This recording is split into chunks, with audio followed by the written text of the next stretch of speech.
Jacob Fatu's explosive attack leaves Bron Breaker in critical condition. Hold up. If you thought you'd seen everything WWE had to offer in terms of absolute carnage and bone-crushing brutality, then buckle up, Buttercup, because what Jacob Fatu just did to Bron Breaker makes every chair shot and table spot look like a kindergarten playground scuffle. We're talking about an attack so vicious, so calculated, so downright savage that medical personnel are still picking up the pieces both literally and figuratively. And before we break down this absolute mayhem frame by frame, do yourself a favor and smash that subscribe button harder than Fatu smashed Breaker's championship dreams. And hit that notification bell, because WWE Extreme is about to take you inside the most explosive moment of the year.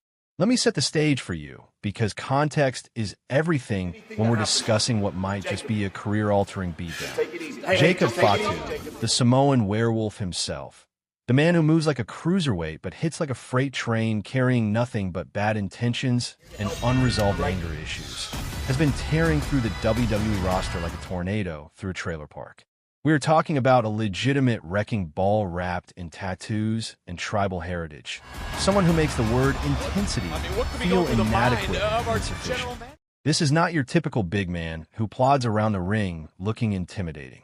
No, sir, Jacob Fatu is what happens when you combine the agility of a panther with the power of a sledgehammer and the mean streak of someone who genuinely enjoys inflicting pain for sport and profit. Now, on the other side of this collision course, we have Bron Breaker. And let me tell you something about this second-generation superstar that everyone seems to forget when they're busy comparing him to his legendary uncle and father. Bron is not riding coattails. He is carving his own path with the subtlety of a chainsaw through butter. The man is built like someone sculpted him out of granite and bad attitude. Possesses the kind of raw power that makes grown men reconsider their career choices, and has been running through opponents with the efficiency of someone checking items off a grocery list. 27 years old and already carrying himself like he owns every square inch of whatever building WWE decides to put him in. The NCAA pedigree, the family legacy, the undeniable presence. Bron Breaker was not just the future of WWE, he was actively becoming the present until Jacob Fatu decided to rewrite the entire narrative with extreme prejudice.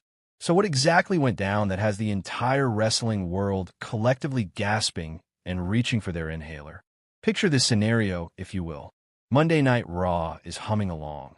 The crowd is electric. Tensions are higher than usual, because that is just how WWE operates in this new era where anything can happen and usually does. Bron Breaker is in the ring, doing what he does best, which is looking like $1 million and talking like he owns 2 million more, when suddenly the lights flicker. Now we all know what flickering lights mean in WWE. It means someone is about to have a very bad day and potentially an even worse week. The tension in that arena could have been cut with a knife, sold at a premium, and still had enough left over to supply an entire steakhouse chain. Then it happens. Jacob Fatu's music hits, and the crowd absolutely loses their collective minds because they know what is coming. They can feel it in the air, that electricity that only exists when two genuine forces of nature are about to collide with no regard for human safety or property damage. Fatu does not walk to the ring. He stalks it like a predator who has not eaten in days and just spotted an all-you-can-eat buffet.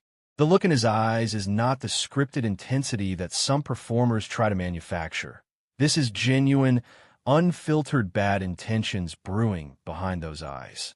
Bron Breaker, to his credit, does not back down because backing down is not in the Steiner genetic code, which in hindsight might have been the first critical mistake of the evening. What followed was not a match. It was not even a fight in the traditional sense.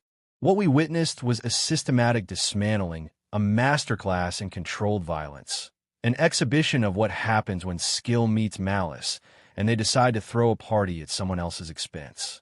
Fatu came at Breaker with the fury of 1,000 superstars who never got their moment, with every move executed with surgical precision but delivered with maximum impact. We're talking about a moonsault from a man who has no business being that agile at that size, landing with the force of a meteor strike. We're talking about Samoan drops that looked less like wrestling moves and more like attempted vehicular manslaughter without the vehicle. The ring shook, the barricades bent, and Bron Breaker's body language went from confident champion to survival mode in approximately 45 seconds flat.